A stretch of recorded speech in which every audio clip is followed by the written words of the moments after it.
Fog of war has settled over the unrest in Libya. There's conflicting reports on the number of killed, airstrikes by Gaddafi forces, the number of cities controlled by the opposition, pretty much everything that's being reported. Last week, a wave of correspondence suggested the opposition was in control of almost the whole country and Gaddafi was doomed. Our Tizak Sanaboyko went to the opposition-held Benghazi to find out why these turned out to be exaggerations. The allure of a war.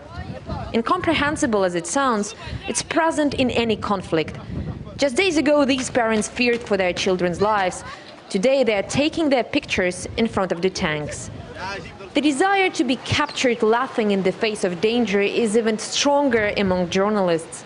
And the conflict in Libya is providing a perfect setting for it.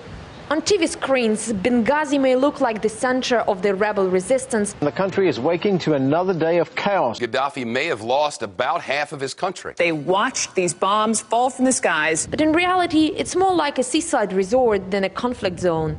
Hotels are fully booked with journalists, and residents go about their daily lives. Here, boys are looking for new things to play with. Toy guns are in ample supply.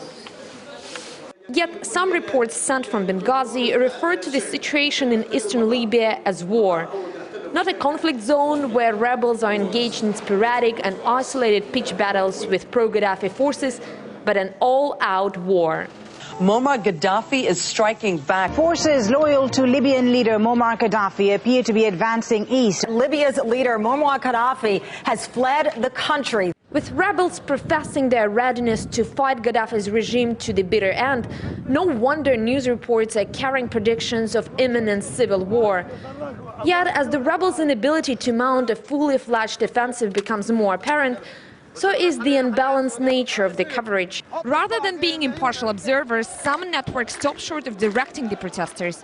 But here, the Al Jazeera crew is warming up the crowd in time for their next live report. Jinan Musa was one of the first reporters to arrive in Benghazi. For several days, she's been traveling with the rebels about 200 kilometers west of the city.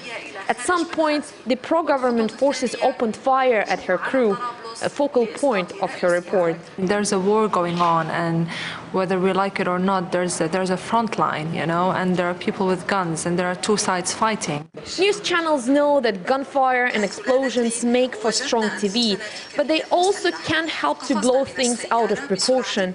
And with journalists unable to report freely from Tripoli and other Gaddafi-controlled parts of Libya, some can find themselves sucked in by the rebel sides of the story. The rebels are just opening up to journalists. They just love them, and just whenever they take one city, we go with them, and then we go into the other city. But reporters need rebels too. Here in the opposition's press center in Benghazi, internet access is unrestricted and the coffee available 24 hours. The message is on the wall and sometimes finds its way into reports.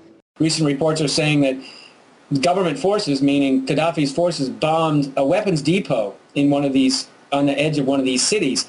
The weapons depot had already been taken over by the rebels, and it was a government weapons depot to begin with. The rebels took it over, but when Gaddafi bombed it, then, of course, he was the enemy, and he was the dictator, and he's the terrorist. If Canadian forces marched into Washington, D.C. and took over the Pentagon, and we responded, nobody would call the American government a terrorist government for protecting our own interests. Many people think that being a war correspondent takes a lot of courage and hard work, but actually often it's much easier and far more enjoyable than routine journalistic assignments, especially when the receiving side is so accommodating.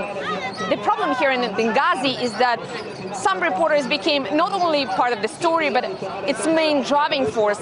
And instead of hoping that full-blown confrontation and bloodshed could be averted, they're almost calling for it. Oksana Boyka, RT, Benghazi, Libya.